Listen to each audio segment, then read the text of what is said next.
कृष्ण। ओम नमो भगवते वासुदेवाय नमः। आइए आज के वीडियो में जानेंगे रमा एकादशी का व्रत किस दिन रखा जाएगा, 16 अक्टूबर को या 17 अक्टूबर को। पूजा का शुभ मुहूर्त कब से कब तक है और साथ ही साथ इस बार रमा एकादशी पर कौन कौन से शुभ योग बन रहे हैं।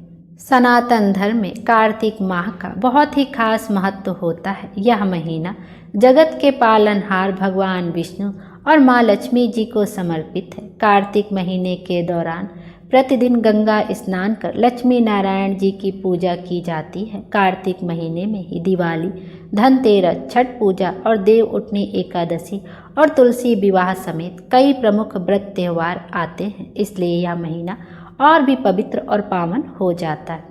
कार्तिक महीने में कृष्ण पक्ष की 10वीं तिथि के अगले दिन रमा एकादशी मनाई जाती है। इस शुभ अवसर पर लक्ष्मी नारायण जी की भक्ति भाव से पूजा आराधना की जाती है और साथ ही मनोवांछित वर पाने के लिए एकादशी का व्रत रखा जाता है। कहा जाता है कि रमा एकादशी व्रत करने से व्यक्ति की हर मनोकामना पूर्ण होती है और उस पर लक्ष्मी नारायण जी की कृपा बरसती है।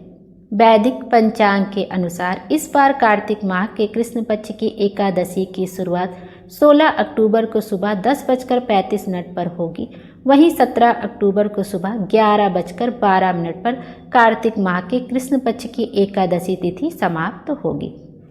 सनातन धर्म में प्रदोष व्रत और निशा काल की पूजा को छोड़कर अन्य सभी पर्वों पर सूर्योदय से तिथि की गणना की जाती है। इसके लिए शनिवार को 17 अक्टूबर को रमा एकादशी का व्रत रखा जाएगा। आइए अब पूजा का भी शुभ मुहूर्त देख लेते हैं। इस बार रमा एकादशी पर पूजा का शुभ मुहूर्त है आपका पहला मुहूर्त ब्रह्म मुहूर्त में सुबह 4:43 से लेकर 5:33 तक। फिर विजय मुहूर्त है दोपहर में 2:01 से लेकर 2:46 तक। गोधूली मुहूर्त है शाम का 5:49 से लेकर 6:14 तक। निशिता मुहूर्त है रात्रि में 11:41 से लेकर 12:32 तक। इस दिन ब्रह्म मुहूर्त का आपको समय जानेंगे। सूर्योदय होगा सुबह 6:23 पर और सूर्यास्त होगा शाम को 5:49 पर। रमा एकादशी पर पारण का शुभ मुहूर्त देख लेते हैं। इस बार 17 अक्टूबर को रमा एकादशी का व्रत रखा जाएगा और 18 अक्टूबर को रमा एकादशी व्रत का पारण किया जाएगा। पारण का जो शुभ मुहूर्त है वो सुबह 6:24 से लेकर सुबह 8:41 के मध्य किया जाएगा।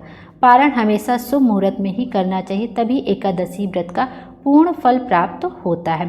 तो द्वादशी तिथि समाप्त होने से पहले ही हमेशा आपको व्रत का पारण कर लेना चाहिए और पारण करते समय हमेशा पहले तुलसी दल का सेवन करना चाहिए, उसके बाद ही अन्य कोई सामग्री का सेवन करना चाहिए। बिना तुलसी दल के सेवन के आपका व्रत का पारण पूर्ण नहीं माना जाएगा और तुलसी माता को कभी भी चबा चबा के तुलसी दल को नहीं खाना चाहिए। आप मुख में रख लीजिए तुलसी को और जल के साथ निगल लीजिए। और जब आप पारण करें तो साथ में तुलसी माता को भी भोग उस दिन अवश्य लगाएं। 1 लोटा जल उनको अवश्य समर्पित करें, क्योंकि एक दिन पहले एकादशी के दिन तुलसी माता का भी निर्जला व्रत होता है, तो अगले दिन भी उनका पारण अवश्य करें। इस बार रमा एकादशी पर कई सारे महासंयोग बन रहे हैं। इस बार जो महासंयोग बन रहा है, इस शुभ अवसर पर आत्मा के कारक सूर्यदेव राशि परिवर्तन करेंगे। सूर्यदेव रमा एकादशी यानी 17 अक्टूबर को कन्या राशि से निकलकर तुला राशि में गोचर करेंगे। सूर्यदेव के कन्या राशि में गोचर करने की तिथि पर तुला संक्रांति मनाई जाएगी। तो यह बहुत ही शुभ संयोग है। इस बार रमा एकादशी पर यह शुभ संयोग बन रहा है। इस पुण्य तिथि पर, संक्रांति तिथि पर दान पुण्य किया जाता है, जो कि हमें कई गुना फल होकर मिलता है। यह थी आज की वीडियो। उम्मीद है आपको पसंद आई होगी। Thank you.